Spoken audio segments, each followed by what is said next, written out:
Sweet. All right. What I'm going to do is, and is our camera on too, the television? Okay. I'm going to do just a quick bio and then we'll jump right into it. I know, dude, you got to be exhausted. So Good to we'll go. jump right into it. Our guest today is Zach Avanesh, and he is a leading figure in the strength and conditioning industry. He has trained over 1,000 athletes ranging from youth level all the way to Olympic level. Zach founded the Underground Strength Gym and created the Underground Strength. I'm going to start that over one more time. All right. 3, 2, 1. Zach Avanesh is a leading figure in the strength and conditioning industry. He has trained over 1,000 athletes ranging from the youth level all the way to the Olympic level. Zach founded the Underground Strength Gym and created the Underground Strength Coach certification, both of which have inspired and educated coaches and athletes from around the world to achieve greater success in both sports and life. Zach has consulted with Division I athletic teams, Olympic level athletic clubs, Spartan racers, pro teams, and independent coaches and athletes around the world. And I could keep going there. Zach and his underground strength methods have grown into a worldwide movement, inspiring athletes and coaches all around the world, not just in training, but in life. Now, I can tell you this. I presented at a strength and conditioning conference where Zach was also a presenter. And I had a chance to hear him, and I can tell you, he not only knows his stuff, but he absolutely lives his stuff. Welcome to the show, Zach. Very professional, my bro. Hey, man, we're just pumped to have you on. I mean, you've got quite a story, and I think a lot of our younger audience needs to hear this because, you came up through the ranks. You did so many different things, and I want to talk about your influences in just a minute, but how did your journey into fitness really begin? So, my parents, even I was not born in this country. So my whole family, minus my younger brother, were immigrants. We moved here from Israel, but my dad's from Romania. So ironically, like a couple of weeks ago, I was at my dad's house and he was talking to me about when they went from Romania to Israel was when like communism was taking over. And he was telling me about how like the government would show up. It was always like guys in suit and ties and they basically removed him from his bedroom and they moved an athlete and her dad into their house.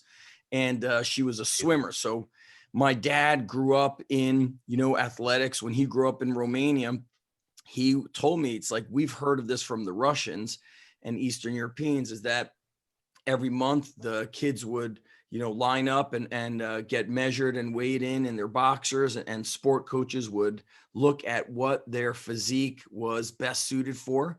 And so my dad was put into swimming and boxing in his pre-teenage years, had a broken nose in his early years. And so, when I grew up with my dad, like that was kind of physical activity was our normal. So he'd come home from work, we'd eat dinner, and then he'd be taking us to the park to play pickup soccer games, with like guys that didn't even speak English. You'd hear, I remember like there was guys from Africa, there was guys, Hispanic guys speaking Spanish. And so I learned to play like street soccer, same thing with basketball. He would take us to the park and I never played against kids. It was always like men. And I remember he took me to play basketball. I don't even know if I was a teenager yet, but I was blocking a guy. He's coming up for the rim. And when he jumped, like his head hit my chin. I think he like knocked me out. And I remember like, you see the stars. And I'm comparing it to today. Everybody be like, are you okay? I remember just like sitting there dazed. And the guys were like, you're okay, buddy. And my dad didn't even ask if I was okay.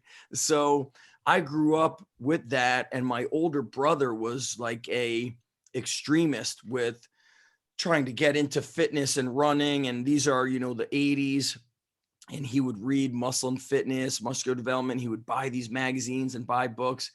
He would read things and then experiment on himself. So I watched him organize and set up like a gym in his room, which was downstairs.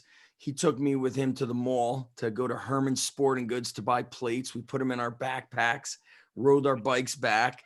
And, he would run 3 times a day with the Doberman. He would lift weights. And I watched what it did for his physique. And my older brother was like, he was bullied a lot. So he would get into fights. So when I was in middle school, it was like every few months he would be meeting somebody in the back of the school to fight them because they thought he was like a nerd. And then he would destroy them. And I was like, man, my brother's really tough. It just, I added up what's 2 + 2. Like, he was lifting, he was running. And so I tried to kind of follow and copy. And what happened with me was I fell in love with bodybuilding. He had the books. So I would read Arnold's Encyclopedia. I would read his bodybuilding magazines. And I fell in love with that stuff before I actually even trained. I remember reading things in 7th grade, but not lifting. And I was like saying to myself, that's weird. You're reading about it, but you're not doing it. And so through elementary and middle school, I played soccer. My older brother was soccer, football, and then in high school, he started wrestling. My dad, coming from Romania and Israel, he didn't know what baseball was. Like, these American sports, he didn't understand. And now, with kids of my own, I'm like, man, I wish I played football and baseball and got those experiences. But what really got me started was seeing my brother. He joins wrestling. He's telling me it's like this greatest sport on earth. I had not an ounce of toughness in me. I start lifting weights the end of 8th grade. I'm 13 and a half. I lift weights in his room. He's got a Soloflex. I don't know if you remember that, John. Absolutely. Our friends listening can find Soloflex commercials on YouTube. He bought a Soloflex by saving up his money as a busboy. And that's also like what we did was, when I was younger, I bought my first bike through a paper route. Then I got my bike stolen. And so I got a second paper route in the afternoon, one in the morning before school. And, my brother was tough. I was not. So when I started wrestling, I got destroyed. I lost every match freshman year, even though I had been lifting weights for probably four or 5 months. By the time wrestling season started, the other kids on the team, they had been wrestling since 1st grade, 3rd grade. They were street tough kids. I didn't have any of that. So I get my ass kicked all season. I get pinned every match. It was so embarrassing because they would watch me. The whole practice would let me wrestle against this one guy, a wrestle off, and I got pinned every time. Once the season was over, I didn't take a day off. I went straight to the YMCA, $5 a month, and we trained in this basement dungeon gym. It was maybe 1,000 or 1,100 square feet, all York barbell equipment, York plates. Yeah, beautiful. Just like, not too many young teenagers in there. Predominantly was like guys in their 20s, 30s, 40s, blue collar guys. People were like deadlifting and benching with jeans and work boots and cut off flannels. And so I started learning from them, learning a little bit about training. But this is 1989, 1990. Strength and conditioning, not much known. Of course, I'm thinking about you. You had like the isometric training. They had the York ISO rack, but nobody did isometrics. Yep. And I'm thinking, what was the popular magazine? Muscle and Fitness and Flex. What magazines spoke about isometrics and, what I would call real training? Was Strength and Health magazine. Strength and Health magazine was like done by the early 80s. Muscle and Fitness took over. Joe Weider took over. Bob Hoffman didn't have the marketing power. I have, behind me, John, stacks and cabinets filled with health and strength from the 30s, the 40s, all the way through the 70s, old muscular development. And I say to myself, that's what I wish I came across. Powerlifting, weightlifting, gymnastics training. But the information I came across was, don't worry about the weight, feel the muscle, squeeze the muscle. And so I trained the wrong way, but even training the wrong way, when I got back to wrestling sophomore year, I had trained probably 7 days, every day, every single day of the week, no days off. I went to a wrestling club. I lifted 7 days a week and I got stronger than everybody. And I came back and beat the guys that were beating me. And so that lesson of just kind of like getting stronger, getting bigger, I had confidence too, which I had zero confidence as a freshman.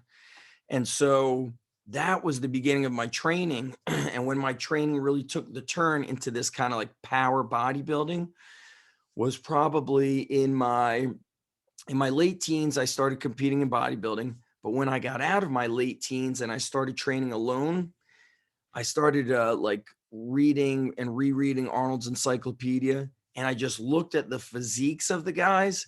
And I was like, I want to look like that thick, rugged look.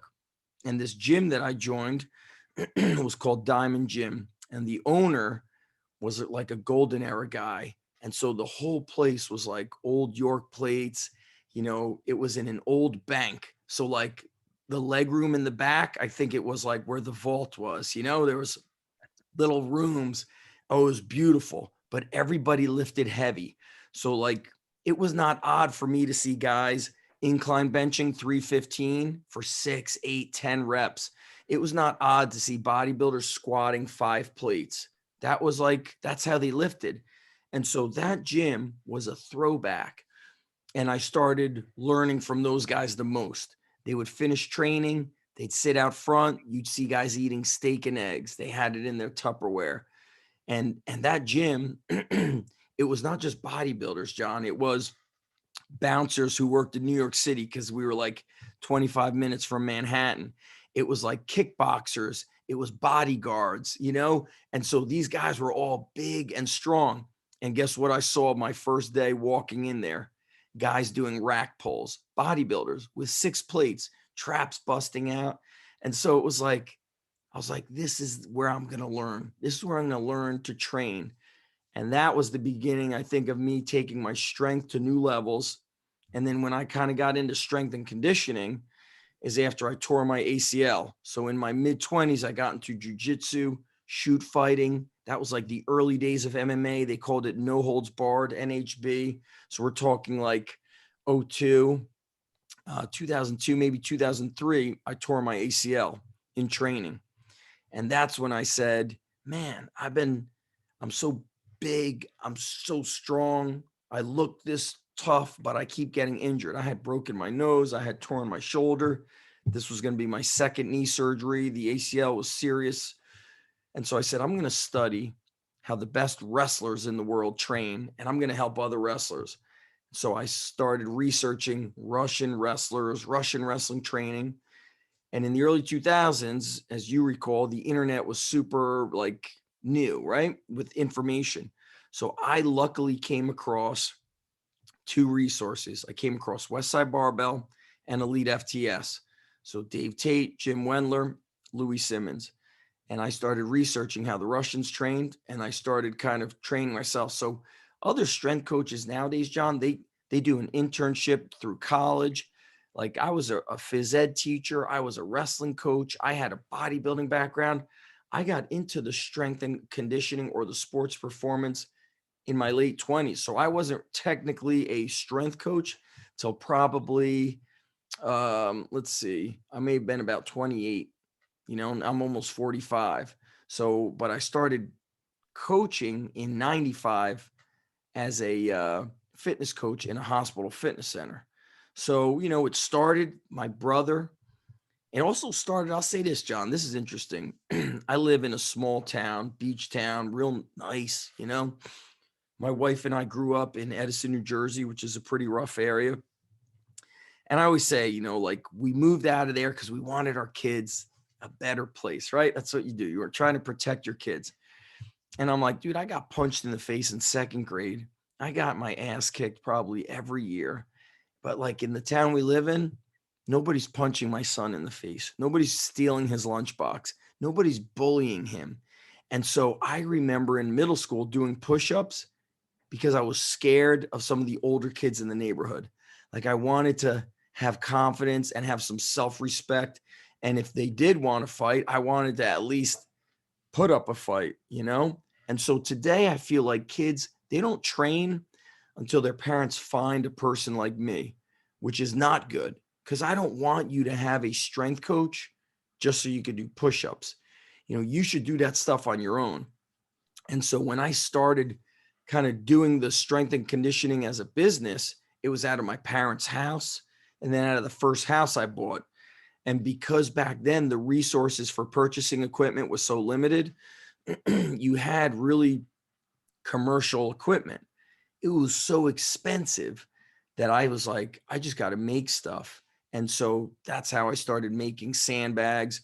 I went to liquor stores and asked to purchase kegs. And I told them I'm doing strongman training. Because the first place I went to, they're like, no, we're not giving you a keg. I think they looked at me like I was going to throw it over a bridge or something.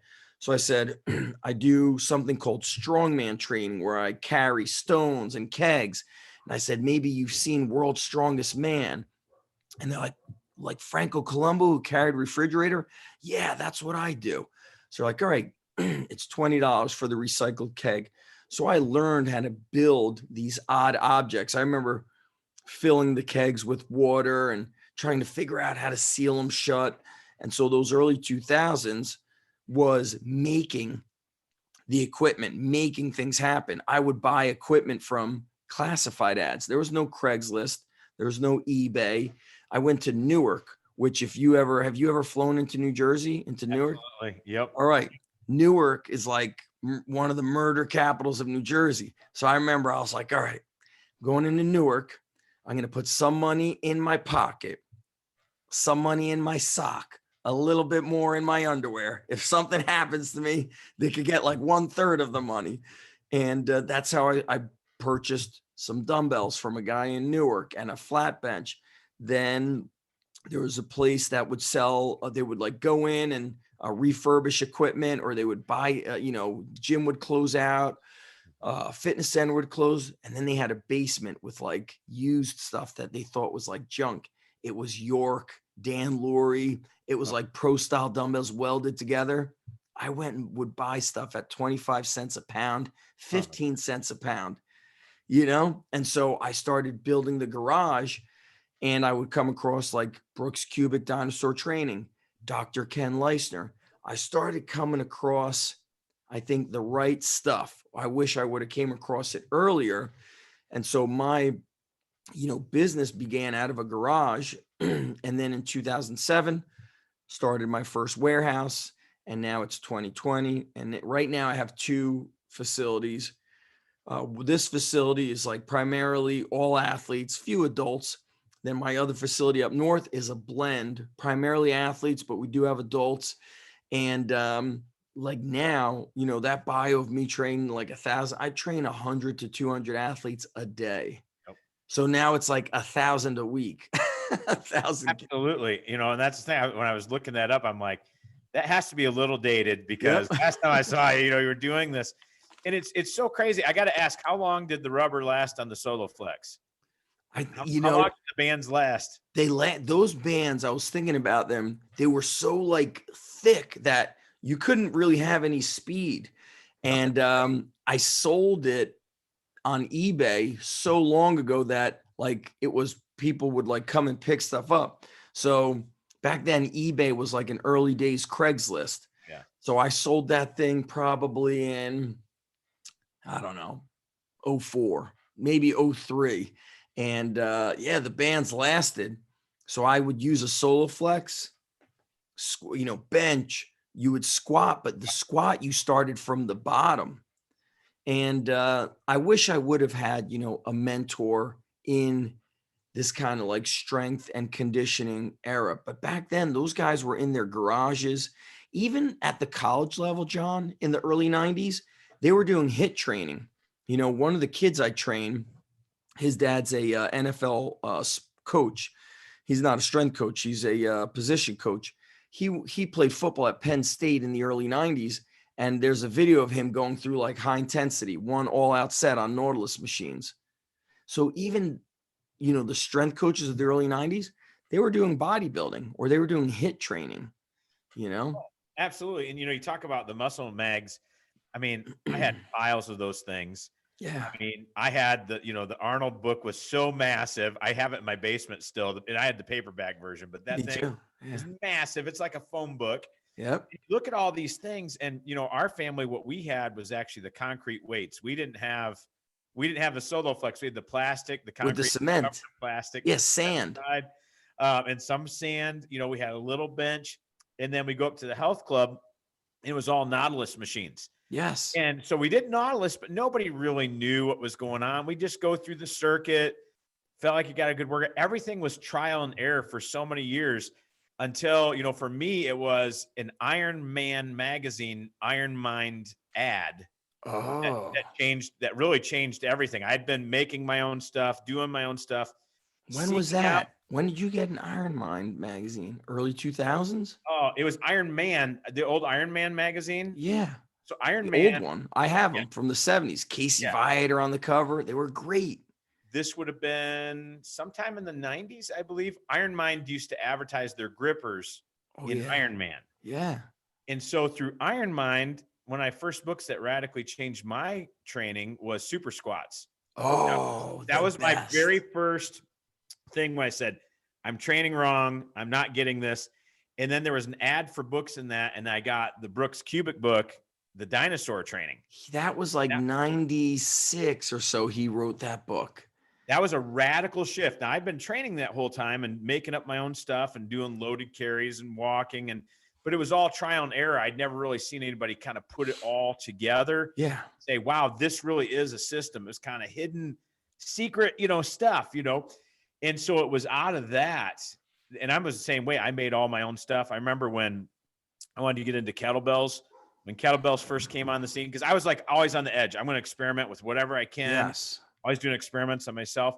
I went to the welder and made my own plate loaded kettlebell. And it was ugly and it was painful. I mean, it was crazy because you put all these plates on there, they're flying all over the place.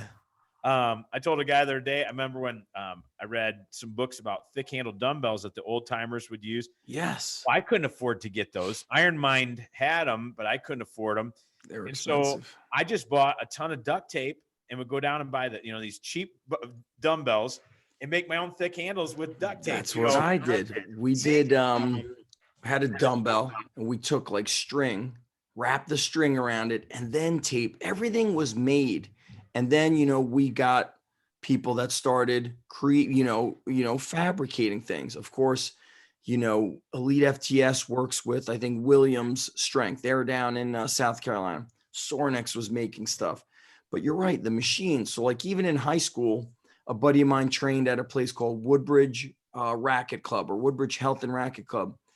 And believe it or not, there was a lot of professional wrestlers in the area because a train from our area to go to New York City was like 35 minutes. And so we used to see some of the pro wrestlers lifting. And I remember going with my buddy and they were squatting with, the Hatfield bar with their hands up. And we were like, what is that? And they showed us how to use that. But these guys were huge. And, I think you mentioned super squats. See, if I would have came across that book, I don't think I would have been, as a wrestler, you're worried about your weight. Even when it's off season, you're a kid. You don't know what you're saying or think. So you're already projecting, oh, next year I'll wrestle this weight. So you're limiting your food intake. I go completely against that now with the athletes. Everything is about get big, get strong, eat. My son is in 6th grade. He's heavier than I was than the sophomore year. He weighs like 142. Now, I looked different at age 15 at 142 than he does at age 12. But I also never had a filet until I was in like college or, like filet mignon there. Like he eats pancakes, steak, bacon, eggs, tuna sandwiches, turkey sandwiches. My dad would make me a sandwich. And I look back and it's like, man, my dad came from nothing. Because if I said, can I have 2 sandwiches tomorrow? He'd put like one thing of meat in there. He didn't like add more meat. It was like, all right, I'll just put one piece of meat in between each piece of bread.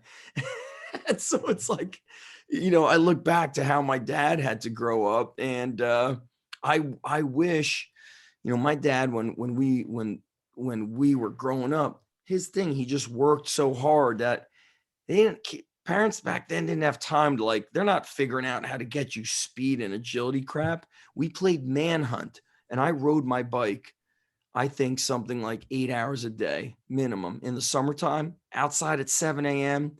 We only went home for dinner, outside again. And so I think to myself, kids don't even run anymore. Today, you know what we did? We played tag in my gym, which is probably the last time I'm doing it. They're going to put a hole in the wall, but we do it with an 8-pound medicine ball and you got to peg the person. And so these kids are like sprinting, jumping. And I said, headshots included. There's nothing off limits. And a couple of years ago, right across the street from my gym is a small park. Nobody's ever at the park. So I take the kids, we partner up, and you carry kegs or kettlebells. I go, you go, every 100 feet. Then we get to the park and we do sprints and partner hand walking. We do kettlebells, we do clean and press. We'll row, we'll squat, we'll lunge. Then we'll play a short game of like ultimate football, which is like ultimate frisbee, be like a 3-on-3, a 5-on-5. Like the guy that was in charge of like it's not parks and recreation, our town, it's beaches and recreation. He was complaining that I was using the property. We're there for like 10 to 12 minutes. And I was like, wow, we're in a world now where like a strength coach is a criminal. You know, if you run a gym, you're a criminal. If your kids are playing at a park for 10 to 12 minutes, you know, randomly once, twice a week, you're a criminal. And I have all these old magazines, and one from 1900 has a guy on the cover, and the title says, "Weakness a crime. Don't be a criminal." And it's like, my God, how we have changed, because when you're strong, that's like, it's like weird now, unless you're in our circle, right? You're in this kind of like cult of being strong, but a lot of people think it's odd. And so, you know, I train a lot of high school athletes. They can't do a pull up. They can't do a push up. And it's like, yo, that ain't good, man. You should be doing that in middle school and elementary school. But why aren't we doing that? Because nobody's punching them in the face. Nobody's stealing their lunch. Nobody's afraid. I'm not afraid. I don't need to be strong. I have nothing to fear. You know what I'm saying? And so that's a different kind of crowd.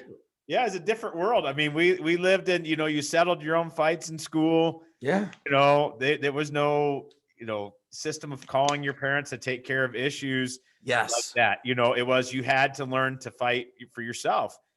That was one of the values that my dad taught me. He's like, you're not allowed to go off and hit somebody, but if somebody hits you first, you can, you know, knock them out. Hit back. But that was one of the things, you know, we learned, and it's just such a different world.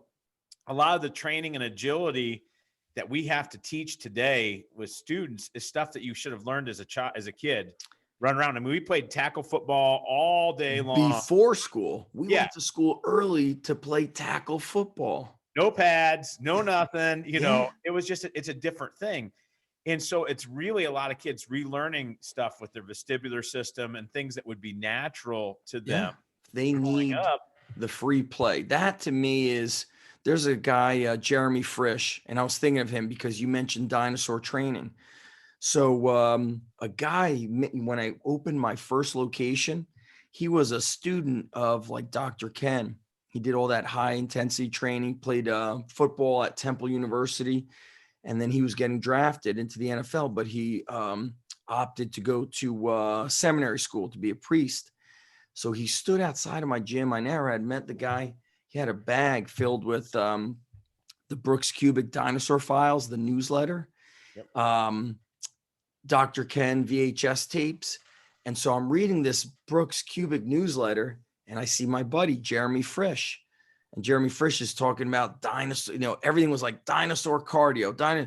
He's like, I've got an anvil in my basement, and for cardio, I Zercher walk it up and down the stairs 20 times in a row. So Jeremy now trains youth athletes, like kids in elementary school, all the way through high school, college, but it's all through play. So if you look at his videos, he posts them on Twitter. He's doing tag games, dodgeball. He's doing, you know, he sets up obstacle courses. His gym is in I think it's like an old school cafeteria. So he's got all the old gymnastic crash mats. So he'll have them running up and over stuff. Then he'll throw a ball. They're diving for it.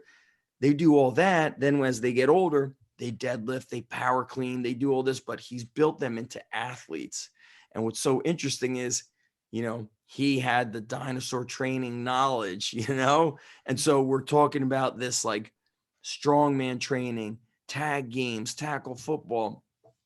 Now you have kids that are so coached. They don't know how to do stuff on their own. And so what I did this week, ironically, we're talking about this.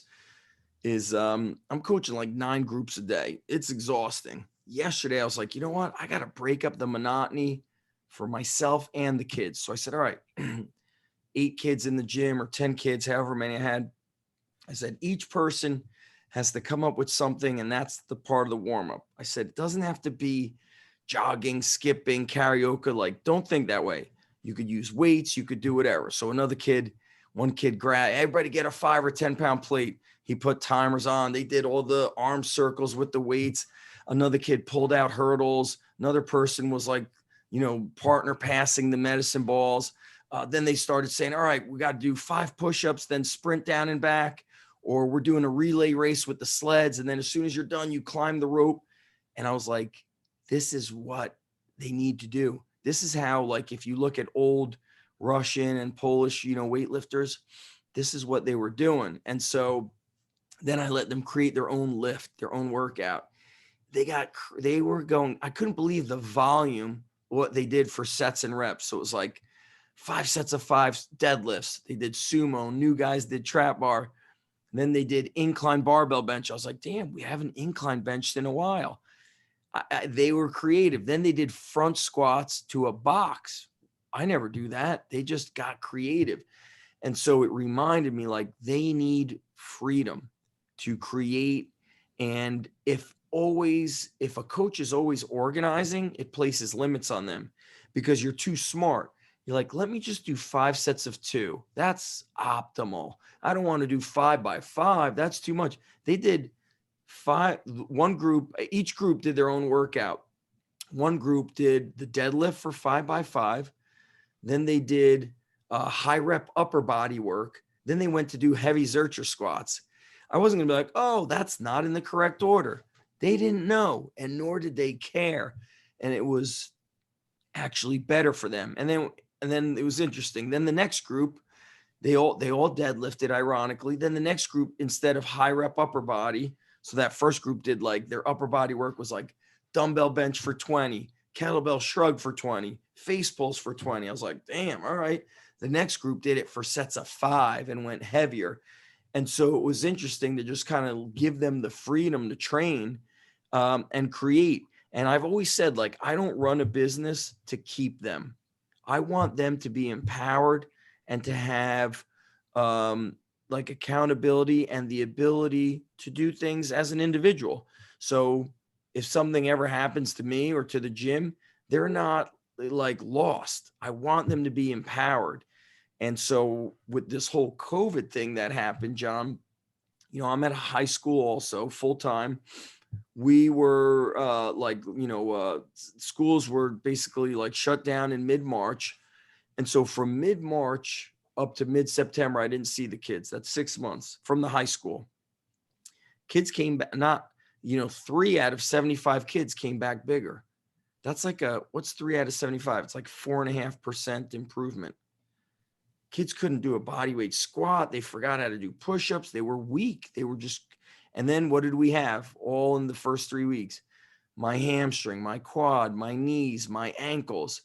But as soon as I was given the green light by the governor to train outdoors, that was mid-June. So it was March, April. So it was 3 months of the gym being closed. I would get the kids inside. They'd get 2 kettlebells, 2 different weights, a light one and then the next heavier one. I took them to the side of our gym to this little grass patch, essentially. They would do, I would do body weight. I would do kettlebells. I would do squat holds, iso holds. And then I did a lot of sets of 3s and 5s or 10, 8, 6, 4, 2 or 5, 4, 3, 2, 1. And then I just started getting some sprints and a lot of carries. We did it for a month. When we finally got back in the gym, we had kids front squatting 225, 245, kids who weighed 185. And I was like, I rebuilt them in a month. I did a week easy, second and third week, like 60%, whatever, 70, 75, 85%. By week 4, we started just like getting after it. And I remember saying to them, like, guys, the first 2 weeks we're going easy. And then, I was bringing like a movie. So I said, guys, you ever see the movie Commando with Arnold? They're like, oh no, we know. So I bring them in. I show them the part where he's he's got that guy, Sally. He's holding him. He's like, Sally, remember when I told you I would kill you last? I lied. So guys, remember when I said we would go easy for 2 weeks? I lied, and we Love just it. worked. We worked, but we did have kids that got dizzy just from the warm up, just from doing some squats and push-ups. They were lost without me. And to me, that's a red flag. I say, guys, if I die or something happens to me, you always know how to do sprints and push-ups and pushing a truck. You don't need me. You don't need me to hover over you. You got to get past that. And so I train athletes, at the high school right now with these limited hours, 2 days a week, maybe 3. I said, guys, that's nothing. You need to go and join these gyms, and you need to trap our deadlift and bench and farmer walk, do your push-ups and pull. You got to train more. And super squats should be read by every kid. I just got these 2 books, John. I'm going to, I don't know why I didn't order them, but they're also from, oh yeah. The powerlifting basics. That was one of the ones I ordered. Yeah. Old school, brother. I know. So, this is, I think it's essentially like a super squats, The Adventures of Lope Delk. What kind of crazy name is that? Yeah, there's some good. It's some good stories in there. It's a story. That's how kids learn. It's a great way to kind of learn it with the characters in there. Yeah, I'm excited to read it. I just got it today in the mail. Oh man, see, you're hitting on some passions for me. And this is one of the things I want to talk about because I know we have a lot of young students listening as well as some elite athletes. I always knew, even though I was discovering training system for myself, I always knew that there was something more than just the big lifts, more than just the Nautilus, more, in high school, I knew I took when we wrestled, because I wrestled for a while. Where did you grow up, John? What state? In Michigan. Okay. Which is near Flint. Yeah. So Flint, Newark and Flint, a lot of similarities. They have like a documentary on Flint on Netflix. I didn't watch it all, but it's pretty bad, dude. Yep. So I lived in the suburb, which is really nice. But what I'm saying, you're talking about Newark, I get it. You're right there. So what's interesting is this. So I knew from wrestling that the conditioning was spot on. I knew that some of the things we were doing in football was spot on. I knew that, lifting. So it was combining all these things. The problem, what we have in sports today is we're training kids just to have a great squat, or, hey, you can have this great time in the 40. And, when they're training for a combine, it's totally different. When you're training, for stats. Correct. But people don't know how to do the basic stuff. And so, I always tell people, like, in my training, I'm using, which people think is crazy, I use a mace. I use club bells. I use extremely heavy barbells. I use sandbags. I mean, it's everything under the sun, chains, isometric rack. It all works. Everything, we put it all together. But one of the things that I'm so passionate about, you talk about creativity and training. I remember when I started working with a group of athletes, and all they had been doing was the power lifts. And all they knew is that, hey, the strong man's going to come in and he's going to, take us through a workout today. And I said, hey, we're staying away from the barbells today. All we're going to do, I said, I want everybody to, because they have those rubber Olympic plates. Everybody pick out a plate, And I said, I'm not going to tell you what size to pick, but of course everybody wants one of those big 45 pounders. Yeah. I said, I want you to look at your plate. I want you to get to know your plate, because you're never setting that thing down for the entire workout today. And so we did overhead squats. We did, hugging it when they get really tired. If I'm going to drop it, hug it. We did high pulls. We did carries. They did wall sits. They did, I can't remember how many squats, deadlifts, whatever, but they could not set that thing down. I would just start yelling. If you set it down, you're out. And nobody, everybody's pride at that level is like, nobody's. What was interesting is that was probably the hardest workout they've ever had, and not one barbell was ever used. And it's this whole idea, we've got to be creative. I think one of the things why, and some kids are getting burned out, is because, again, if all you're doing is the power lifts and you're not working, or if all you're doing is speed work, I mean, there's got to be this balance and creativity. It's like a world of choice. I'm like you. I don't discriminate against the many tools to get strong. And you know what? Like, sometimes as a strength coach, you become too smart for your own good. You're reading everything and you're, trying to make it mirror what Russians did. And it's like, dude, that's from the 70s. Those Russian athletes were locked up in a, you know, in like essentially dormitories. Their food was maintained. They weren't looking at a phone. There was no phone. They were told when to, they didn't even have to think.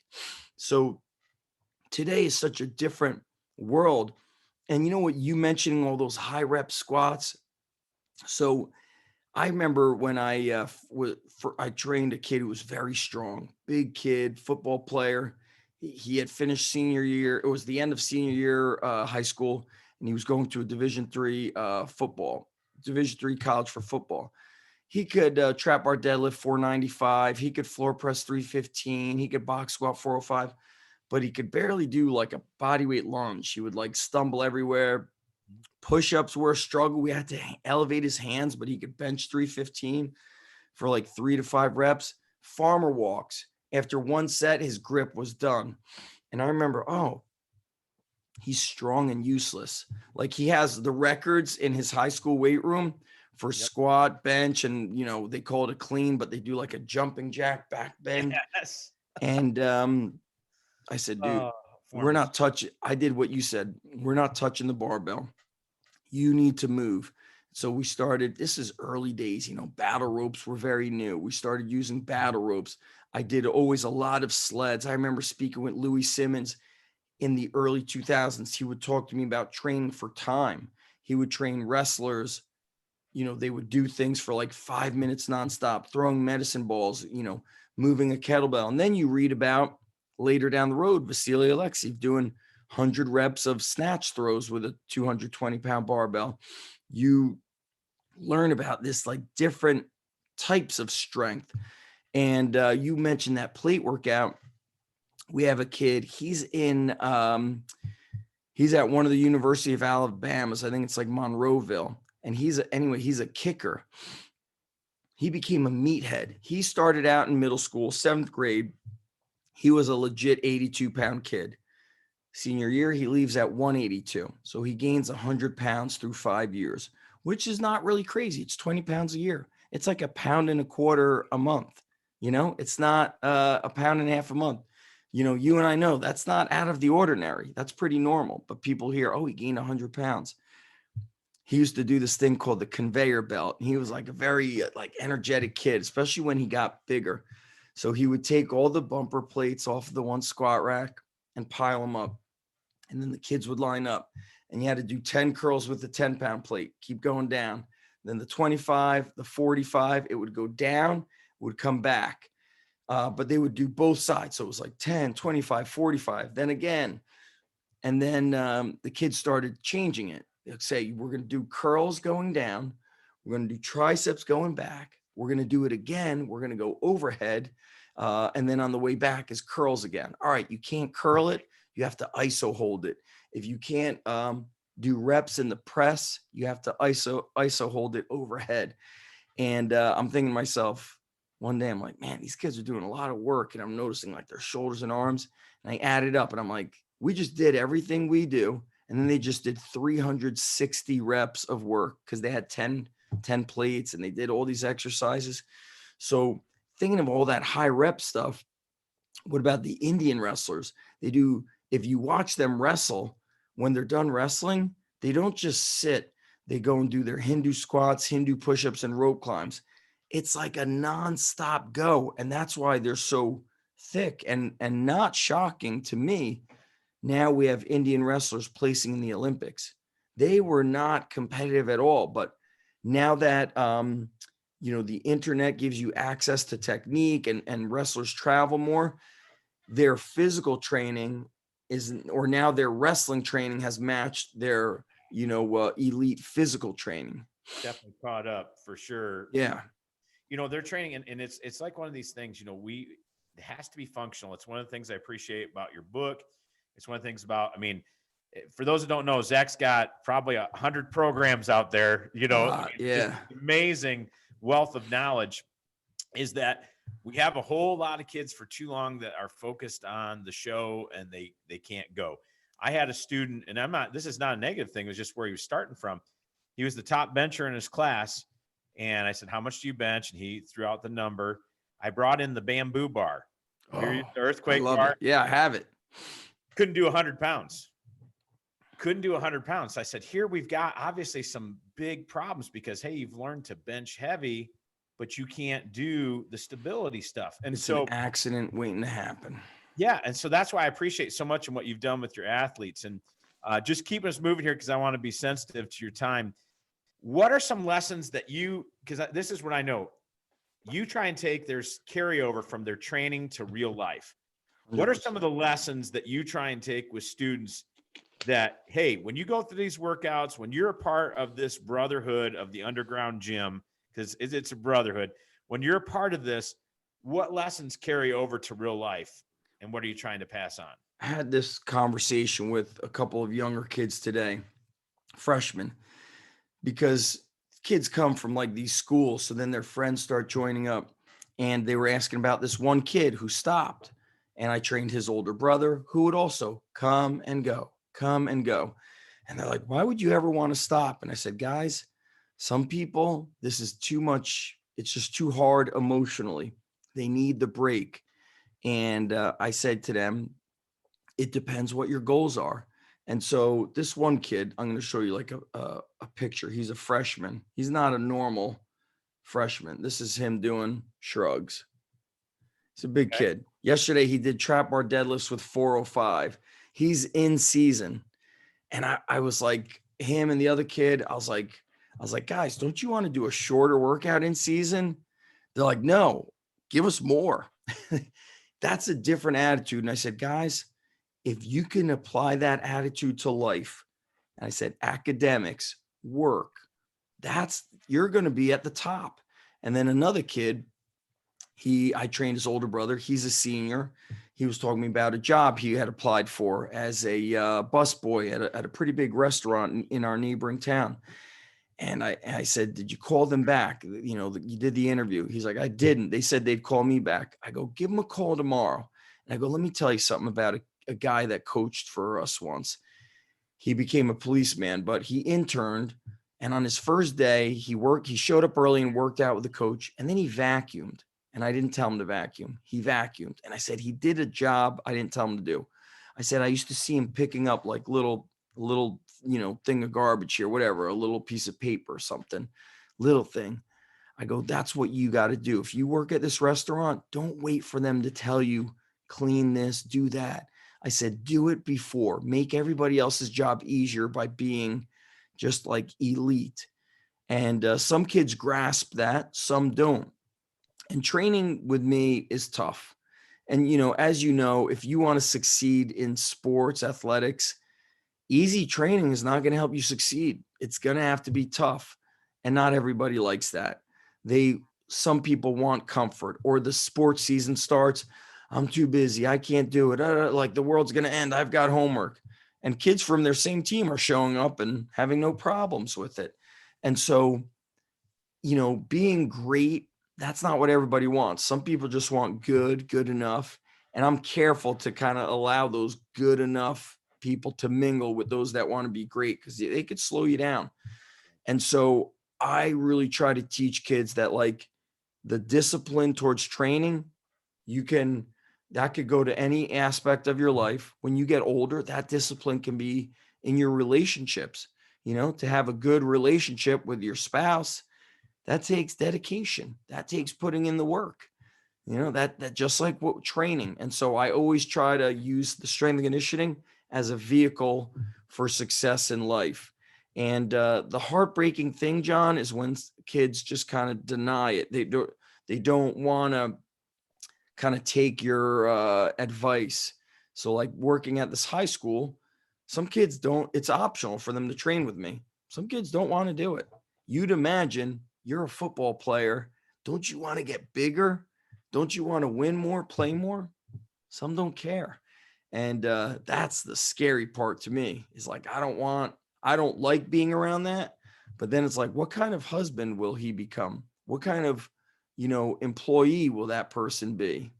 That's what always worries me. And then I start wondering, why can't I reach that kid? So it's tricky. Coaching is, plenty of ups, but also plenty of downs. Absolutely. And so, touching on this, how important is mental toughness? To me, it's everything today. But how important is this in your training programs, and how do you incorporate that into your athletes? How do you incorporate that mental toughness, facet of that? Because if there's one thing I think we're struggling with today, Yes. it's learning to be mentally tough, with Yeah. everything going on. And Can you do that? sometimes you hear people say, "Oh, I don't like that word, mental toughness." Why? Like, does it offend you? What's the problem? So, grit, mental toughness, mental fortitude. Each kid is at their own place. Some kids could be pushed and really go through a lot of tough training. Others, you have to really, like, inch by inch, centimeter by centimeter, give them just a little more of a challenge, a little more of a challenge. Got a kid that trained, he's here with us like 3 weeks. He's done with sports. His mom signed him up because she wants him prepared for life. I trained her oldest son a couple of years ago. This one, he's done with sports, but she's like, he can't show up to things on time. He can't hold a job. So she's like, you're cheaper than a psychologist and more effective, she said to me. So she said, I need him to be prepared to work for work. I'm not going to let him live on my couch, and forever. And so to me, training the mind is never separated from the body. There's always something. So today, the challenge was, if you weigh 200 pounds, take 25% of that, 50 pounds, and get 50-pound dumbbells, and we're going to see how many reps you could get. So we had some kids bench 50-pound dumbbells for 50, 59 reps. Like, that's pretty wild. Yeah, great. We have our lighter kids bench 35 pounds for like 53 reps.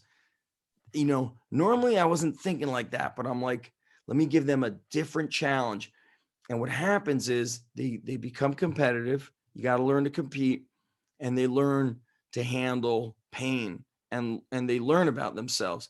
All right, it starts burning. Do you quit? I teach them, guys, don't worry about 50. Count to 10, then count from 10 down to 1, then count to 5, then 5 more, then get to the 4, little bites like that. And so I agree with you. It is everything. You might be able to deadlift more than the other guy, but that deadlift might take 3 seconds or 5 seconds. What about the ability to handle football practice 5 days a week and then the 6 days a game?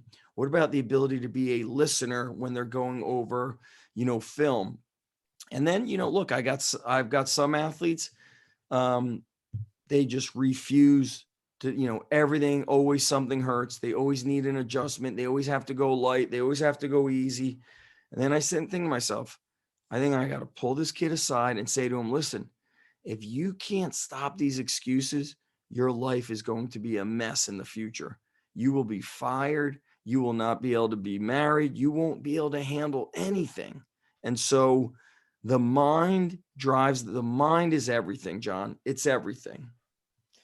I love that. I mean, you're pushing my hot buttons right now. I'll get me fired up because it's just so important. And again, we've tried to take the mental toughness component out for students in everything, and especially work with so many wrestlers. That's one of the things I always talk about. When it comes down to it, it's just you and the other guy on the mat. You talk about mental toughness. Nobody to bail you out when you're getting turned, or you got that half Nelson being put on you, and everybody's screaming and yelling. Are you going to get stuck? Are you going to fight your way out of it? And it's pure mental toughness. I've watched kids cave like that. I've watched kids, man, it looks like they're going to get their neck broken because they will not quit until that period ends. My brother was like that. He would never quit. And you know what's interesting about these individual sports? You kind of get immediate feedback as to why you lost. So my son plays baseball. If they lose, there's a lot of reasons why they lost. And then it's easy to just say, they did this, they did not do this. Well, what did you not do? What do you got to work on? And so even my wife said it, like, she said, here's the thing is, like, he plays baseball travel. If they don't start cutting kids, then they have no reason to fight to get better. Yep. So if my son's not doing good, I'm like, Ethan, get the batting tee outside and swing it 100 times, dude. Figure it out. So that's why I love wrestling. And, that's the thing about football. If your team loses, well, then are you able to identify where you went wrong and figure out what you got to do, you know? And that's what's interesting is at the high school, our football team got crushed last Friday. I trained them Monday and they were like laughing. I remember if I lost on a Friday or Saturday, I was pissed the F off for at least 4 days. Like I was mad at myself. I was like, "Ugh." The next day I'd run 5 miles. I'd lift, I'd jump rope in the garage. I mean, I was mad. And I'm like, these dudes are laughing. Maybe that's a good thing. Let it go, move on. But you got to get pissed. That guy, Ray Lewis, I remember him saying, get pissed off for greatness. And I was like, we need some pissed off for greatness, guys. Yeah, it can never be okay to lose. I mean, we've gotten too comfortable with that. Everything's okay. You're You did your okay. best. Okay. You worked so hard. But in the end, it still should suck to lose. Even if you did do your best, you should never be satisfied with that. There ought to be something that rises up in you. And we've talked about so much stuff. We're going to have you on again. Yes, part 2. But let me give you just a 3-part closing question here. Yeah. What are you most passionate about right now? Yep. What's next? Have you had any new projects, books, programs? And then where can people find out more about you? I mean, because you have so much more beyond the big book. I call it, you talk about Arnold's encyclopedia. Yeah, that's what inspired me. One. Yeah. So where can people find out more about you? So those 3 things. What's your passion right now? What's next? And where can people learn more about you and your programs? I'm still super passionate about coaching. The tough thing for me is, I've had a taste of coaching at a lot of levels. Our mutual friend Marty Gallagher brought me when he went to train Naval Special Warfare Development Group. And being around those guys, you're just reminded that how much it's so great to be around the elite. I've coached at Rutgers and Lehigh, top 10 Division I wrestling teams. You're around elite people. Coaching the high school level has been the hardest because there's like barely any funding. So you're not like, hey, I need 10 safety squat bars. It's not like that. You're getting like 1 a year, then you're fundraising. So I'm really passionate about creating change with this high school generation and creating change at the high school I'm at. My buddy Ron McKeefrey interviewed a guy, and I remember the guy's advice was, make the big time where you're at. Stop worrying about you want to be in the NFL or the Division I. This has been the most rewarding coaching position and the toughest one I've ever been part of. So I'm extremely passionate about coaching and, of course, my own private, underground strength club and my family. I want to get more time with my family. And this COVID thing has really, thrown a monkey wrench in everything. So I'm passionate about getting slightly more balanced. And then what am I working on? So I actually started writing a fiction strength and conditioning book, probably similar to like this with stories. And it's kind of based on my experiences, but then I fudge the characters. It's fiction. Or let's say in real life, my outcome was not so good, or I didn't grasp the lesson. Well, in this book, the lesson is grasped. The experience is had. And so I haven't been able to write since the school's open because I have like 30 minutes in the morning. And then I basically I leave the house at 6:30, get there at 7, start coaching at 7:30 until 2:15, drive home, eat quick, have a cup of tea. Then I'm at my gym from 4 to 7:30. Then I'm done writing. So when things semi-normalize with this COVID stuff, I can get back to this fiction book. And I'm having a real good time writing it. It's really cool to not have to worry about who am I referencing? Am I referencing this, Soviet training manual? Like, I don't want that. I always like writing stuff that could inspire people. And so I don't even have a title for the book, but it's exciting and it's been fun to let my creativity just go. And so that's what I want to complete. And also at the current, all month, I film stuff from my gym. and then I put it together in a video and I upload it to my Underground Strength Academy. And each month that video is like 30 minutes, 35 minutes. And so with all this COVID stuff, I don't post anything to social much anymore. I just put it in there, and it's just cool to share what we're doing, because honestly, John, I think a lot of people look at me like he's a motivational guy. You know, they don't realize that I'm a world-class coach that can train a 70-pound kid to a, SEAL Team 6 guy, to everything in between that. And so I'm really, my Underground Strength Academy is going on 16 years. So I love doing that. And then what's next for me is, I'm almost 45. I really just want more balance. This COVID thing, for some people, they've had to work less. I have worked more. And as a coach, I'm doing 9 hours a day. There's coaches half my age or in their 20s who can't handle that.